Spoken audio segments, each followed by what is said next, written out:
अहले बैत उस जात का नाम है जिनके ताल्लुक से राई बराबर की भी खलिश अगर जहन में आ जाए तो ईमान खतरे में पड़ जाता है, ईमान खतरे में पड़ जाता है। इसीलिए प्यारे दोस्तों, अब मसलों को समझो।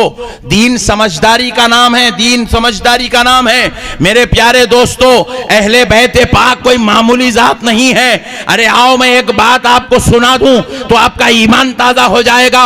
अल्लाह की कसम मैं सुनाना नहीं चाहता था, मगर आपको शान अहले बैत इसलिए बताना चाहता हूं क्योंकि आप सैयदों के चाहने वाले हैं, सैयदों का अदब करने वाले हैं, सैयदों से मोहब्बत करने वाले हैं। तो आपको मालूम होना चाहिए इन सैयदों के बाबा सैयदुना अलीउल मुर्तजा, इन सैयदों की मां जान सैयदा फातिमतुज ज़हरा, इन सैयदों के जद्दे आला सरकार इमाम हसन इमाम हुसैन की शान के मालिक है। मेरे प्यारे दोस्तों सुनो, हजरत सैयदुना इमाम हुसैन मंगल के दिन पैदा हुए। कौन से दिन? जोर से बोलो, किस दिन? मंगल मालूम ना आप लोगों को? नहीं मालूम? अगले मंगल नहीं मालूम कहते, ट्यूसडे अब मालूम होगा। सुभान अल्लाह, ट्यूसडे पैदा हुए, ट्यूसडे मंगल के दिन। प्यारे दोस्तों, हजरत इमाम हुसैन मंगल को पैदा हुए जोहर की नमाज के बाद। सय्यदा कायनात फातिमतुज ज़हरा सलामुल्लाहि अलैहा, जिन पर हमारे माँ बाप कुर्बान, हमारी नस्लें कुर्बान, हम कुर्बान, वो सय्यदा कायनात सैयदा तैयबा ताहिरा आबिदा जाहिदा राकिया साजिदा जोहर की नमाज अदा की और अपने हुजरे खास में तशरीफ ले गई। चंद देर बाद सय्यदुना इमाम हुसैन रज़ी अल्लाह ताला अन्हु दुनिया में तशरीफ लाए। हज़रत इमाम हुसैन को गोद में लाया गया और रसूल अल्लाह को दिया गया। रसूल आज़म सल्लल्लाहु अलैहि वसल्लम अपनी जुबान हुसैन के मुंह में रख रहे हैं। दुनिया में हजारों लाखों करोड़ों अरबों बच्चे पैदा हुए, हर बच्चा दुनिया में आता है तो कोई शहद चाट रहा है, कोई दूध चाट रहा है, कोई पानी पी रहा है, कोई किसी की उंगली चूस रहा है, मगर हुसैन आपकी अजमत पर मैं कुर्बान, आपने ना पहले शहद चाटा ना आपने दूध पिया, बल्कि आपने मुस्तफा का लुआबे मुबारक चाटा है, जुबाने मुस्तफा को आपने चूसा है। अब इमाम हुसैन की शान देखो, इधर आए दुनिया में लुआबे मुस्तफा से अपनी जिंदगी का आगाज कर रहे हैं, और उधर हजरत अली आए, फिर इमाम हुसैन को अपने गोद में लिया, सहाबा आए हुसैन को गोद में लिए हैं, जश्न का माहौल है, खुशियां मनाई जा रही है, सब कह रहे हैं अब वो आया है जो जन्नती जवानों का सरदार है, वो आया है जो नबी पाक का दीन बचाने वाला है। इधर खुशियां चल रही है। अब प्यारे दोस्तों, इधर हजरत बिलाल हबशी मस्जिद नबवी शरीफ में खड़े होकर आजान देने लगते हैं, अल्लाहु अकबर अल्लाहु अकबर। सय्यदा कायनात फातिमतुज ज़हरा फरमाती है, हा हा हा हा, हाय हाय हाय हाय, सय्यदा कायनात ने अपनी खादिमा से कहा मेरे लिए वजू के पानी का इंतजाम करो। खादिमा ताज्जुब में पड़ गई और कहने लगी, सैयदा, जिस किसी मां के यहां बच्चा पैदा होता है वो 40 दिन तक मुसल्ला नहीं चढ़ती, शरीयत ने उसको इजाजत दी है, कानून मुस्तफा है, निजाम खुदा है, 40 दिन तक मां मुसल्ला नहीं चढ़ती, 40 दिन तक मां नमाज से मुसल्ले से तिलावत से दूर रहती है। तो हजरत फातिमतुज ज़हरा ने अपनी खादिमा के ये जुमले सुने तो हजरत फातिमा ने खादिमा से कहा, ऐ खादिमा, क्या तू मुझे औरों की तरह समझती है? वो किसी और की बेटी होगी जो 40 दिन मुसल्ला नहीं चढ़ती। मैं मोहम्मद अरबी की बेटी हूं। मेरे रब ने मुझको उस नूर से पैदा किया जिसको अल्लाह ने हर मैलो कुचैल और नापाकी से पाक करके पैदा। वाह वाह, नारे तकबीर, नारे रिसालत, नारे हैदरी, शाने सैयदा। अल्लाह अल्लाह, अल्लाह ने मुझे हर मैलो कुचेल से पाक किया है। ज़ोहर की नमाज के बाद हुसैन पैदा होते हैं और असर की नमाज सैयदा फातिमतुज़ ज़हरा मुसल्ले पर खड़ी हो जाती है। मेरे प्यारे बुजुर्ग और दोस्तों, हम समझे नहीं अहले बैत की शान को, उनके मकाम को। हमने उनको औरों पर हमने उनको औरों की तरह समझा है, औरों से तशबीह देने लगे हैं, हम उनको अपनी तरह समझने लगे हैं, या फिर अपने नौज़ बिल्लाह मिन ज़ालिक मनहूस ज़हनों से उन्हें जो है तकाबुल में लग गए हैं कि वो उनके जैसे, उनको ये था तो इनको ये था, उन वैसे थे तो इन वैसे थे, उन वहाँ थे तो उन यहाँ थे। नौज़ बिल्लाह मिन ज़ालिक। सारी कायनात के मुसलमान एक तरफ, मेरे नबी का शहजादा हसन व हुसैन एक तरफ, अली व फातिमा एक तरफ। इनका मकाम अलग है, इनकी अजमतें अलग है, इनके रुतबे अलग है, इनके दर्जात अलग है, इनकी शान अलग है, इनका मकाम अलग है। मेरे प्यारे दोस्तों, इनको औरों से तकाबुल कभी नहीं करना, औरों के जैसा कभी ना समझना। आओ जरा मैं आपको ये तो बाद वालों का क्या कहूं, इधर देखिए, मैं आपको बाद वालों के बारे में क्या कहूं, मैं आपको पहले वालों के बारे में एक मसला समझा देता हूं ताकि आपको मुकम्मल तौर पर मकाम व अज़मत अहले बैत समझ में आ जाए। मेरे प्यारे दोस्तों, जरा मसले को समझो। क्या सिर्फ मेरे नबी के घर में नवासे हैं? हजरत आदम के पास नवासे नहीं थे? बोलो ना, थे। हजरत इब्राहिम के पास भी थे होंगे, हजरत सुलेमान के पास भी थे होंगे। जिन जिन पैगंबरों के घर में बेटियां पैदा हुई, उनके घरों में नवासे होंगे। मेरे प्यारे दोस्तों, जरा मसलों को समझो। जब हर पैगंबर के घर नवासा है, हर पैगंबर के घर पोतरा है, तो फिर अल्लाह ने जन्नती जवानों के सरदार होने का शर्फ किसी और पैगंबर के नवासे को नहीं दिया, किसी और पैगंबर के पोतरे को नहीं दिया। अल्लाह ने रसूल अल्लाह के नवासों को ये शर्फ अता फरमाया कि ये जन्नती जवानों के सरदार हैं। क्या किसी पैगंबर के घर बेटी ही नहीं हुई? अल्लाह की कसम, हजारों पैगंबरों के घर बेटी पैदा हुई, मगर किसी बेटी को भी जन्नती औरतों का सरदार नहीं बनाया गया। मगर जब बात आती है आमिना के लाल की बेटी की, तो अल्लाह प्यारे मुस्तफा की बेटी को जन्नती औरतों का सरदार बनाता है। तो हमने पूछा, हे अल्लाह, सबके घर नवासे थे, सबके घर बेटियां थे, यह शर्फ किसी और को नहीं मिला, यह शर्फ रसूल अल्लाह की बेटी और उनके नवासों को दिया गया।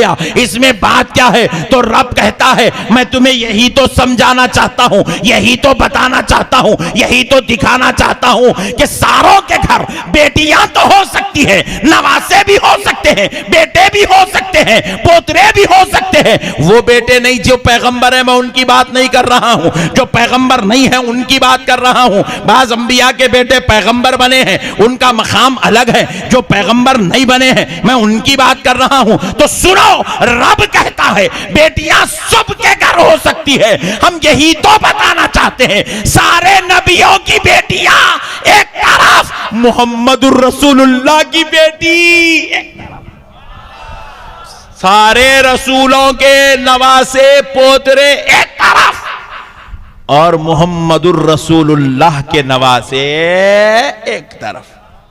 इनकी शान अलग है, इनका मकाम अलग है। जब पिछले वाले पैगंबरों की नस्लों से इनका तकाबुल नहीं हो सकता है, तो इस उम्मत के किसी और से इनका तकाबुल, जरा बोलिए, जरा जोर से बोलिए, नहीं हो सकता। मेरे भाई, अल्लाह के वास्ते मसलों को समझो। दीन समझदारी का नाम है, हुल्लड़बाजी का नाम दीन नहीं है, जज्बात का नाम दीन नहीं है। अहले बैत बेमिसल मिसाल है, बड़ी ऊंची शान लेकर पैदा हुए हैं। रसूल अल्लाह सल्लल्लाहु अलैहि वसल्लम क्या फरमाते हैं? उज़क्किरुकुमुल्लाहु अहलुल बैती। रसूल पाक अलैहिस्सलाम फरमाते हैं, मैं अपनी अहले बैत के बारे में तुम्हें अल्लाह से डराता हूँ, तुम्हें अल्लाह से डराता हूँ, तुम्हें अल्लाह से डराता हूँ। यानी मतलब क्या? अगर मेरी अहले बैत के साथ तुम जफा करोगे, बेवफाई करोगे, उनको नाराज करोगे, उनको सताओगे, तो खबरदार सुन लो, कितनी भी करोड़ों फजीलतें तुम्हारे पास हो, कोई फजीलत तुम्हें अल्लाह के अजाब से नहीं बचा सकती। एक मसला सुन लो, ईमान ताजा हो जाएगा। ये आजकल के बिल्कुल एंचू पेंचू लोग हैं, इनकी औकाती क्या है, इनके बारे में बोलना क्या, बोल के अपना जलसा खराब करना है। मैं आपको ऐसी बात समझाता हूं, आपका ईमान ताजा हो जाएगा। आप मौलवियों के पास सुनो, ये तो मौलाना बोले, शेखुल हदीस बोले, अहले बैत का ऐसा नहीं है कहते, फुला अल्लामा बोले अहले बैत के बारे में ऐसा नहीं है कहते। ये तुम अल्लामा, शेखुल हदीस, शेखुल जामिया, शेखुल तफसीर की क्या बात कर रहे हैं जी? ये तो बिल्कुल लोकल लोग हैं जी, 14वीं सदी के। मैं तुम्हें उसकी बात समझाने जा रहा हूं, तुम्हारा ईमान ताजा हो जाएगा। कौन? यजीद। बोलो कौन? जरा जोर से बोलो, जोर से बोलो। इतना याद रखो, ये जो यजीद है ना, ये सहाबी का बेटा है, सहाबी का पोतरा। यजीद के अब्बा सहाबी, यजीद के दादा सहाबी, यजीद की फूफी रसूल अल्लाह की ज़ौजा। यजीद कोई मामूली खानदान से नहीं था, उम्मुल मोमिनीन का भतीजा था। हजरते उम्मे हबीबा जो रसूल अल्लाह की ज़ौजा है, यजीद उनका भतीजा है। यजीद, इधर देखो, उन्होंने जानते हो उनका काम करे, तुम उनका एक देख रहे, मेरे को देखो। यजीद रसूल अल्लाह का ससुराली रिश्तेदार है। किसका? रसूल अल्लाह का ससुराली रिश्तेदार है यजीद। उम्मुल मोमिनीन का भतीजा है यजीद। और यजीद सहाबी का पोतरा, सहाबी का बेटा है। अब ईमानदारी से बोलो, इतना सब कुछ होने के बाद यजीद जन्नती है? अरे बात लोग, और जोर से बोलो जी, ईमान का मसला है। यजीद जन्नती है? यजीद ना सिर्फ जहन्नमी है, बल्कि यजीद गुमराह भी है, मरदूद भी है, मलऊन भी है, बागी भी है, शरीर भी है, फित्तीन भी है, इस जमाने का दज्जाल है। सैयदुना इमाम अहमद बिन हंबल ने यजीद को काफिर कहा। सैयदुना इमाम आजम अबू हनीफा और इमाम मालिक ने यजीद को गुमराह, बद्दीन, बद मजहब कहा। बड़े बड़े जलीलुल कदर उलमा ने यजीद के ऊपर लान तान किया, यजीद को बुरा कहा। मेरे प्यारे दोस्तों, जरा मसले को समझो। सहाबी का बेटा होकर जन्नती नहीं हो सका, सहाबी का पोतरा होकर जन्नती नहीं हो सका, उम्मुल मोमिनीन का भतीजा होकर जन्नती नहीं हो सका, मदीने पे हुकूमत करके जन्नती नहीं हो सका, काबे पे राज करके जन्नती नहीं हो सका, मक्के पे सिपाहियों को खड़ा किया मगर जन्नती नहीं हो सका। उसकी ताईद में बाज सहाबा या फिर बाज ताबईन थे, मगर फिर भी जन्नती बोलो नहीं हो सका। क्यों? क्या वजह थी? जवाब मिला कि यजीद खानदाने मुस्तफा अहले बैते रसूल से गद्दारी कर बैठा था। दुश्मनीए अहले बैते रसूल ने यजीद को जहन्नमी बना दिया, यजीद को खारिज इस्लाम करवा दिया, यजीद को गुमराह करवा दिया, यजीद बद्दीन बद मजहब हो गया। तो जरा सोचो, अहले बैत से गद्दारी करके सहाबी का बेटा जन्नती नहीं हो सकता, तो 14वीं सदी का मुल्ला कहां से जन्नती हो सकता है? इसीलिए जब बात अहले बैत की आ गई ना, तो सिवाय गर्दन झुकाने के दूसरा कोई चारा, अदब, अहले बैत का अदब, अहले बैत का एहतराम, अहले बैत की ताजीम, अहले बैत से मोहब्बत। अगर कोई आदमी कह रहा है मैं अहले बैत से मैं रसूल अल्लाह से मोहब्बत करता हूं, मैं रसूल अल्लाह का दीवाना हूं, उठते बैठते या रसूल अल्लाह, या हबीब अल्लाह, या नबी अल्लाह, या खैरा खल्क़िल्लाह कह रहा है, मगर जब बात अहले बैत की आती है तो उसके अंदर नहीं, ये नहीं था, उन्हों मौलूद काबा नहीं थे, उन्हों काबे में पैदा नहीं हुए, नहीं उन्हों नमाज पढ़ रहे थे, मगर वो नमाज नहीं थी क्योंकि उनको वज़ू नहीं था। वही क्यों नहीं था वज़ू? बोले तो नहीं, वज़ू के वास्ते वहाँ करबला में पानी नहीं था। अरे नो, ऐसा नहीं था, वो जुम्मे का दिन था मगर खुतबा नहीं हुआ था, वो जुम्मे की नमाज कैसा? ये जो दिल के अंदर की शरारत है ना, तुम खैरा खल्क़िल्लाह या हबीब अल्लाह या रसूल अल्लाह या नबी अल्लाह, मदीना मदीना मदीना मदीना बोलने के बाद भी तुम्हारा ताल्लुक़ नबी से मजबूत करने की जो तुम कोशिश कर रहे हो, अल्लाह की कसम पूरी कायनात के अंदर एक शख्स ऐसा मुझे समझा दे, रिवायात ला के दे दे, बुग़्ज़े अहले बैत के साथ कोई नबी से हुब्बे नबी का दावा नहीं कर सकता।